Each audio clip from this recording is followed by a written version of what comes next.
Welcome, friends, to another edition of Economic Update, a weekly program devoted to the economic dimensions of our lives: jobs, income, debts, our own and those of our children. I'm your host, Richard Wolff. I want to begin today with what I think is an extremely important story for the world, for the United States, for Europe, but beyond as well. I'm talking about the last year and 2-3 months now, almost a year and a half, of economic struggles in France. Once again, that country is in an advanced leading position, giving the rest of the world an idea of what's likely coming there, too. Let's quickly review, because these events are momentous. Over a year ago, a mass movement of citizens, not part of the political party structure and not part of the trade union structure either, decided that they'd had enough, that the economic developments of French capitalism were unacceptable. The item that triggered it was another one of those small events, insignificant in their own dimension, but made by history into turning points. The president, Mr. Macron, decided that, having delayed for a long time, he would do something about the climate change, that unimportant event that has nothing to do with the fires that are destroying Australia, for example. He decided he would do something, not a lot, something that looked good on TV, and that he would pay for it by raising the taxes on fuels that make the trucks and cars go in France and so on. And the French people who support doing something about climate change decided this was one straw that broke the back of their toleration. They weren't going to have it. Of course, do something about the climate, but not on the backs of people who have seen their social programs, their jobs, their incomes, their benefits taken away. They wouldn't have it. And so we've had a year and several months now of what came to be known as the Yellow Vest movement in France. Hundreds of thousands of people in cities across the country, not just in Paris, going out week after week, particularly on Saturdays when they were out of work, to show that they were angry, that they wanted changes. They wanted that tax removed, but they were angry at a lot of things. So that when, after saying he would never budge, Mr. Macron was humiliated and withdrew the tax, Yellow Vests won that one, they kept going, because by the time he moved, they knew that their grievances went way beyond that particular tax. And they had to do with everything that has happened to them over the last 10 years. They never recovered from the crash of 2008. The rich people did, the corporations did, but the mass of the French people didn't. And they are honest enough to face it and to say to one another, it's time for us to do something. There will not be business as usual in this country, they said, so long as business as usual, governed by Mr. Macron, gives them the raw deal of not only bringing the crisis on them in 2008, but giving them austerity afterwards, while the rich recovered with the help of government, that is, the taxes paid by the people. And they made it clear. They'd stand in the intersections. They'd stand in front of the churches and the schools. You could not get away from their message. Then it escalated. The government thought, as those Yellow Vest demonstrators got fewer in number, they could just wait them out, a tactic governments like that usually use. but they were wrong, just like Mr. Macron has been wrong all along. He thought he had beaten them. And so at the beginning of this year, he came forward with a new plan. This one used the following fakery. France has 42 different systems for pensions for their workers. And so he said, I am going to modernize and upgrade and reform. We shouldn't have 42. We should have 1, 2, or 3 that are systematic and treat everybody fairly.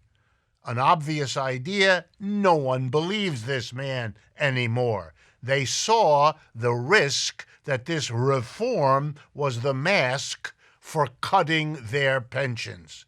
And as if to prove them right from the beginning, Mr. Macron proceeded to include in his pension reform raising the age when you become eligible for a pension in France from the current 62 years of age to 64. Let's be real clear what this means. For decades, French workers put money out of their weekly wages into the pension. What you're saying is, having loyally put money in on the expectation they could retire at 62, you're going to make them wait 2 years. When asked why is he doing this to a working class in France that has had a hard time in the 10 years since the system fell apart on them, he answered, well, we need to make France competitive in the world. We need to have more products without having to pay extra for them, and that we're going to solve by delaying people's retirement. And the French people again said, no, Mr. Macron, you're not going to do that. You want to make French products more competitive in the world so people in the world will buy more of them? Bring down the price. And here's how you can do that, Mr. Macron. You can lower the salaries paid to top executives. You can lower the dividends out of profits that are paid to shareholders, the tiny percentage of the French people that own shares.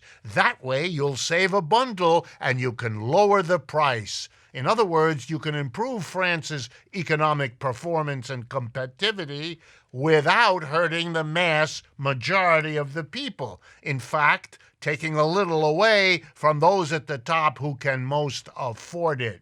Oh, no, said Mr. Macron, that'll never happen. I will be steadfast. The union said, okay, and on December 5th, they declared a general strike. 3 out of the 4 national unions led the strike, invited the Yellow Vests to join them, which they did, invited the students of France to join them, which they did, led by the transportation unions, those who work the subways and the trains. They started a strike on December 5th, and as of this report, it's still going. Along the way, they said, Mr. Macron, this strike will stop transportation across the Christmas season, which it did, across the New Year holiday, which it did. You're not going to wait us out, and you're not going to break us down. On the 11th of January, Mr. Macron withdrew the pension delay from 62 years to 64. Workers on the streets won. Establishment politician lost. Every working class in every country ought to think long and hard about what the French workers did and what they could accomplish. Because the same imposition on working people from the same kind of established government, and Mr. Trump is a perfect example, is going on elsewhere. We don't have in this country Yellow Vest movement, and we don't have unions leading general strikes. And therefore, we do have cutbacks on our jobs, our incomes, our pensions, and our job security. The lesson should be obvious. My second update is to answer a question. How do you pay for war in this country? an issue that is becoming more urgent each day, as with the assassination of that Iranian general by Mr. Trump. War is paid for usually by debts, and the reason for that is simple. If you made the people in a society like the United States actually pay with taxes for what a war costs, they'd be a lot less pro-war than they might otherwise be. So you kick the can down the road. You borrow to postpone the pain, but it just postpones it. It doesn't remove it. Don't be fooled. Your children will pay. The older ones with their lives in a war, and the younger one with economic problems that all wars bring with them, particularly wars that are not won, like the war in Afghanistan since 2003, or the war in Iraq since then. 17 years of war, and we're worse off now in those countries than we, the U.S., was at the time. And in Libya, we've turned that over to the Turks. In Syria, that's now a Russian process and project. We haven't done well, but trillions of dollars were spent.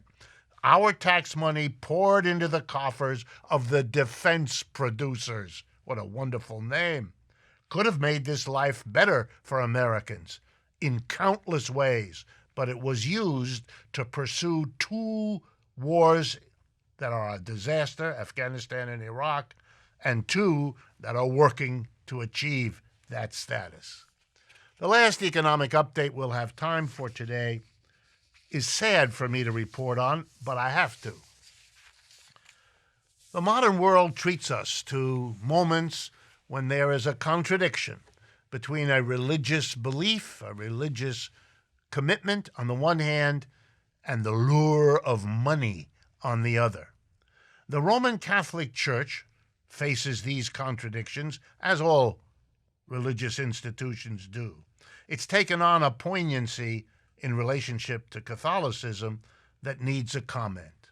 On the one hand, we have thousands and thousands of families of victims of priestly sexual abuse. You know all about it. I'm not going to repeat it. Those victims and their families have gone to court looking for apologies, looking for some kind of compensation for the trauma, physical and mental, that their experiences imposed on them. And the church, who has said over and over again how moved it is by its victims, how committed it is to them, was exposed in early January by the Bloomberg News Service as having hidden $2 billion of wealth by using bankruptcy laws to move assets from diocese to parish so they could get out of having that stuff accessible by the victims going to court. You can't say your heart bleeds for the victim and then cheat them out of the assets they ought to be able to claim, can you? We've come to the end of the first half. I want to remind you, please, we published a book called Understanding Socialism that answers many of the questions you have sent us. You can get it at lulu.com, L-U-L-U. We urge you to do so. Please check out our store. We have wonderful items. They are all union made. We ship internationally. You can get them by going to our website, democracyatwork.info, and clicking on store. Special thanks, as always, to our Patreon community. Reminder to sign up for us and be a supporter, subscriber on YouTube. Stay with us. We'll be right back with an interview of a fan favorite, Bob Hennelly, the investigative journalist. Stay with us.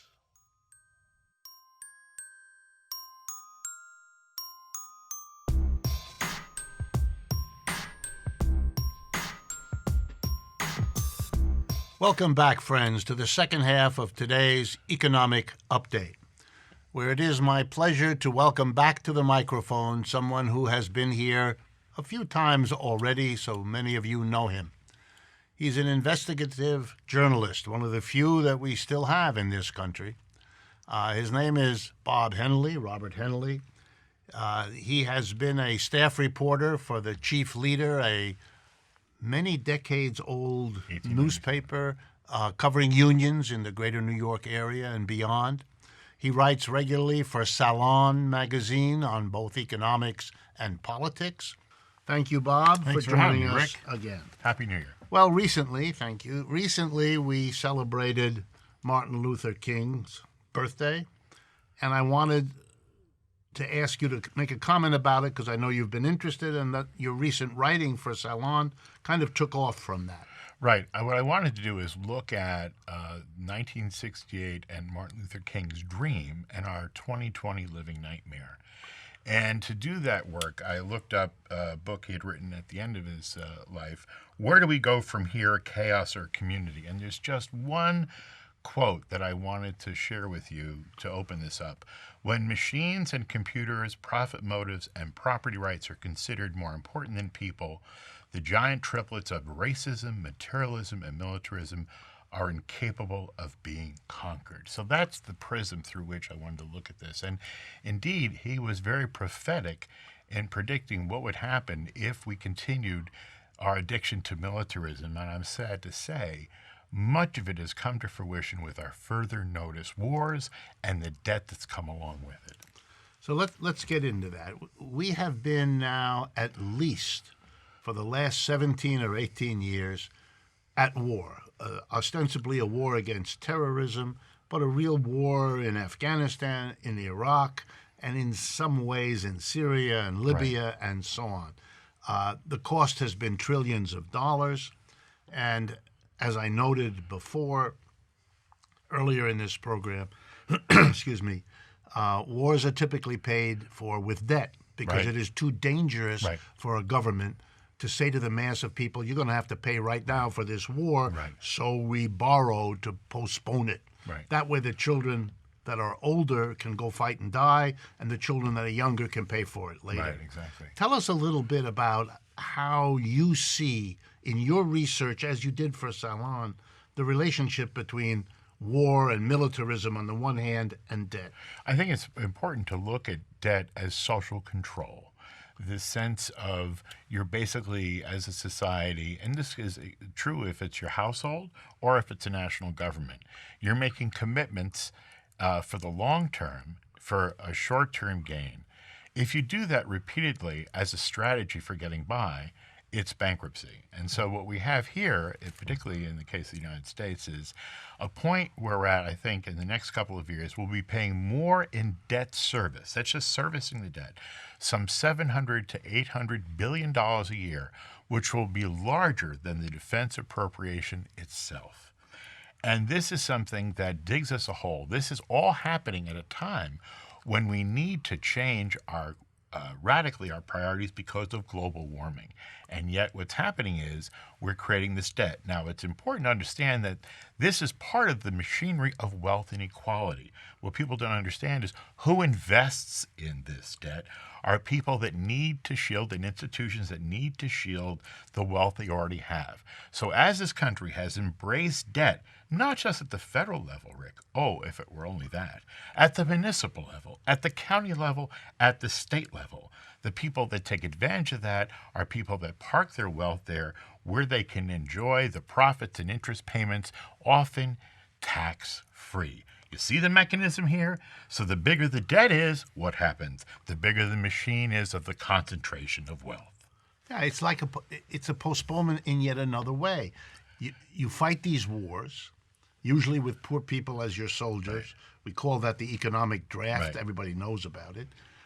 You fight the war, but you borrow the money. Well, the only people who can lend money to the government are people who have a lot of money to lend, which means right away we're talking the top 5, 10% of the population. So we're all in hock to the rich for decades to pay for the war today. It's an extraordinary burdening of the mass of people disguised with all the patriotic hoop-de-doo that you can see. One of the things that we also need to keep in mind here is that this further notice war, which came to effect, was wholly different than any prior war the United States had fought. I'm very reliant on the brilliant scholarship of Colonel Basevich, who is he's a top military historian, West Point graduate. And he's been writing about the change in the way that America has been fighting wars. And it's instructive. It's not just this economic way, because they actually hid the cost of the war, by the way. They not only did they do this borrowing, but then they hid the borrowing because they made it emergency resolution, so we didn't even see it. But a key thing that changed was we relied on a voluntary military, which meant that for the first time, America was disconnected from the stresses and strains of our military and their families. And this created the kind of notion that it was just a lifestyle choice. Historically, we fought until the war was over. As citizen soldiers, we fought until the duration. But if that duration is suspended forever in animation, then you have a further notice war and a professional class that is making their living by keeping the war going. And hence, surprise, surprise, we don't win them. Yes, because they keep going. I want to ask you to comment on another point. Borrowing, which has traditionally gone crazy during war because you have to keep your population behind the war by not taxing them at the moment. We currently now have a situation where that war debt comes on top of a not war debt. That is a debt of a different sort. The collapse of capitalism in 2008 led to a terrified government here in the United States, fearing a depression coming out of that, dropped interest rates to historically unprecedented lows, even negative interest rates some, which told every corporation, whatever problems you have, solve them by borrowing essentially free money. AKA quantitative easing. Yes.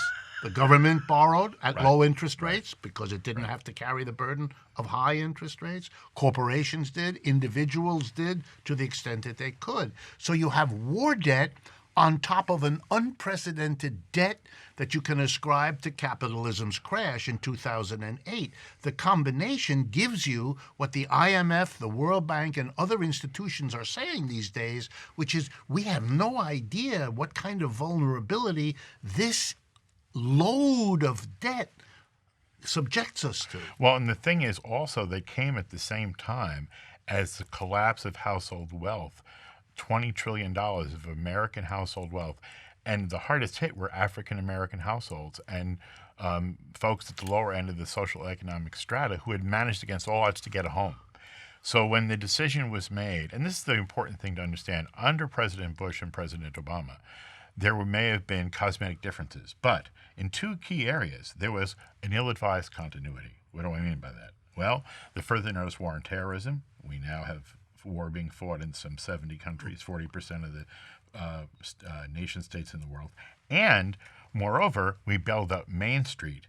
And that $20 trillion of disappeared household wealth means Americans are in a more fragile state for the next downturn that will surely be upon us. So this undermining the decision that was made by Obama not to be an FDR and to backstop homes in Main Street and to stop and put a moratorium on foreclosures, but to just let it go willy-nilly and let the free market decide, had drastic consequences, which actually, ironically, elected Mr. Trump because he exploited the fact that there's been 16 years of this ill-advised continuity that had led to the implosion of so much of America. Yeah, and what people, I think, don't sometimes grasp is when you have a regular economic downturn, bad as that is, it ramifies if the company going out of business or the family that loses a job is up to here in debt. It means the people who lent are suddenly told, you're not getting any interest payments. You're not getting your principal back.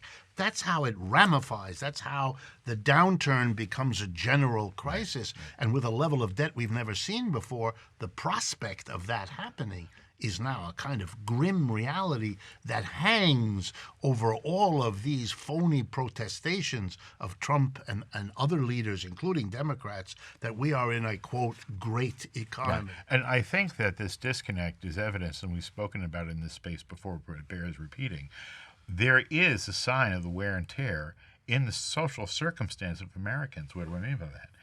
We have had for 3 years in a row the decline in life expectancy. If we were a developing nation, the World Bank be huddling with us and say, well, you're not doing so well, because that's considered an indicia of being a going concern as a country, improving a lot of your people. We now are in a circumstance, even post, dare I say it, the Affordable Health Care Act, which Democrats act like it was the Ten Commandments, and we can't say anything bad about it. The reality is, Big Pharma and the insurance companies were present at its creation and have reaped a windfall ever since. 1 out of 4 Americans, according to Gallup, not a Marxist organization, put off critical health care treatments during that period of time. 137 million Americans have trouble managing the medical debt related to their household income. So that's where we are. Yeah, it's extraordinary, the disconnect that seems now to exist between the actual economic circumstances and the kind of drumbeat of it's all great, it's all great, it's all, strikes me as unprecedented. It, kind of what Martin Luther King might have been pointing to as well. Well, and that's the thing, too, that we see that he was a principled critic of capitalism. Even with the tremendous, coming out of the McCarthy era, reading what it was attributed to him is really heroic. He was really the proponent of a kind of social democracy, if you will. He had issues with Marxism. He had issues with capitalism, but he noticed that capitalism, unmoored from fundamental human principles, would be devastating, particularly when it was married to the military imperative, and that's what we're living through now. Yeah, and I think the military have also had this impact. They've been very clever. They've understood how to make all of America. Every state has its military bases. Right. So every local and regional politician is afraid of offending. So they get the money, which allows them to build the bases, which gets them the support. That this has become a model. So that, for example, the medical industrial complex produces the same game on the American people for spending on medical that we spend on military. So it isn't, for example, a coincidence that the United States spends more on military than the next 10 countries in a row, and the same is true in medical. Right. Medical exactly. And one of the things also to keep in mind is this is pretty sinister. If you go back to the Volunteer Army, came out of the Nixon administration, and they knew, and this might, for people our age, it's no news, but for young people, the fact that it was a popular resistance to the Vietnam War that slowed it down. Mm-hmm. And what it had to do with is that Americans, 2.2 million Americans, were subject to this conscription process, right, being drafted.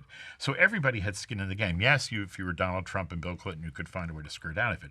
But the broad segment of the country had this hanging over them. And so they really wanted justification for the war. And so what's happening now is the military is using, Vice did a very good report on this, cited in my latest Salon piece, where they're actually using the student debt crisis of $1.7 trillion to drive young people to volunteer into the military so they can avoid the debt shackles. And that's why I tell you, we need to see this debt as the new slavery.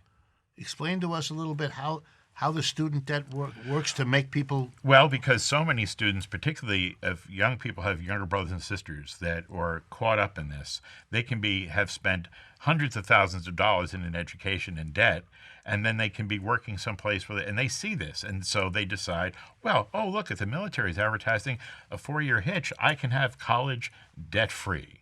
And so we're linking those two things together. Then add in the fact that the United States Congress is MIA for 18 years and exerted no oversight, to the point that we lost troops in Niger, Africa, and John McCain mentioned that he admitted they didn't know they were there in the first place. So, I mean, it's important to understand Donald Trump is a symptom. We got here by 18 years of our Congress being entirely missing in action. Thank you again, Bob. Very important, more than ever, as these war vibrations overwhelm us. Thank you again. Thank you. And to all of you, thank you again for listening, and I will look forward to talking with you again next week.